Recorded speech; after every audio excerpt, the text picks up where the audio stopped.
Testimony from a Canadian sister at the Bible Explorations Passover Unleavened Bread Camp meeting. She talks about how she came out of the New Age and how she loves to rejoice and how water is good for the body. Good morning. How are you? Do you have 5 minutes? Yes, I do. Shower's a blessing. Oh, man. Can I have an interview with you? Yes. You want to have an interview with me? Yes. Why? Why would you want to have an interview with me? Is this okay here? Sure. Bring those lights. I think it's kitchen lights. Okay, there. Okay. Just anything you'd like to talk about? 4 or 5 minutes? Some kind of testimony or anything? Just a second. Are you still taping it? Yes. You know that the Lord is good and these are showers of blessings. We prayed for no rain, but, you know, whatever God's will is. And, of course, this is God's will. They know that the farmers need it for their livelihood and for the food, so they've only had 55% of the rain that they need in this area, so God is blessing them with that. And it's a general rain, which means it's a nice slow rain, so that's good. And I really...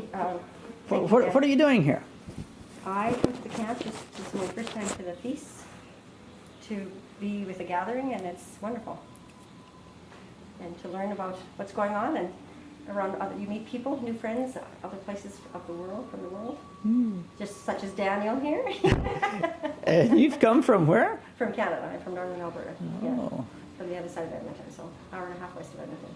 And I'm a farmer up there, and farmer. yeah, away from the city. On 160 acres, is it? Yeah, 160 acres. Yeah. Wow. So that was our counsel to get out of the cities, but I'm a farmer. I've been a farmer all my life, Wow. and a carpenter's wife. So. And what have you enjoyed most about coming here? The information that we get, you know, the blessing of just being in almost one like mind here. Like there's a few people that are not on the same page, but hey, we're all on that path at different, started at a different time, and we're just at a little different space on that walk. So I encourage people just to stay. If it looks bleak, just to keep on there, because there's many more blessings that will come. How about in your spiritual walk? What has been your history, if you will, if you have something that can help people? I became an Adventist when I was 20, and I did leave for a few years. I was into New Age. I hate to admit it, but in a way, you take the good out of the good and the good out of the bad. But that helped me now to recognize where New Age is coming from and where it is. So I've actually recognized that with a lot of people already, and warned them not to fall into that ditch, because it's very subtle, and all of a sudden you're in it and you didn't even know how you even got there. You know what I'm saying? Yeah. So now, thank God I had a praying daughter that prayed for me the whole time, so put me back on track. Oh. And I got rid of all that New Age information, the books and stuff. So I think of the money that I wasted on that, you know, when I could, you know, but God knows. Your daughter helped you out of that. Yeah, Wow. Yeah. Hey, prayer is a wonderful thing. Don't ever cease from praying, because you don't know how it's going to affect and how it's going to affect them. Rejoice always. Rejoice always. Pray without ceasing. Yeah, yeah. And everything. And be happy. If you have the Lord in your heart, I want to see you people happy, whoever it is, because when people see you, they should know that you have the joy of the Lord by just looking at your countenance and in yourself. So, yeah. And have you been happy here? Yes. I'm always happy. You're everywhere.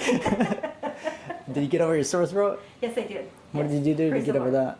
I took some different herbs, and of course with prayer. Yes. I noticed there was a lot of the health talks. Yeah. What's with that? Well, the health talks are for preparing for, we have to have our bodies in shape when it's time to flee, and not only that, so we can have clarity of the mind and to receive the message, the Holy Spirit to work with us. Is there any particular health nugget that you could share? Stay away from meat if you're doing those habits, or alcohol, or these caffeines. It's not healthy for the body. Stick with water, which I call nature's best, which I've drank all my life. Water. I call it nature's best. And I think that's the secret, to hydrate the body. Secret to youth also. Oh, secret to youth? Yeah, it is. Oh, okay. Just think of it. Oh. Think of a battery. I'm a farmer, so you know, you think of a battery. For the electrical charge, if those cells are dry, there's no charge. So if you have water and it's full, lots of charge, lots of energy, lots of life. Very good. And what's your favorite verse in the Bible, or something that is really important to you? It's basically all important. There's not. I've gone through a lot of trials in my life, so I often reflect to Job. So I would suggest people do the same.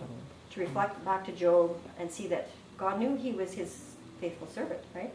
So if you're going through trials of life and you know Satan is attacking, God's on you're on God's side. You're on God's side. Because in the future things are going to be happening more and more, and if have God in your life all the time, not just when the times are rough, because if you don't, you're not going to make it. Yeah. Okay, appreciate it. Thank you. Okay, thank you.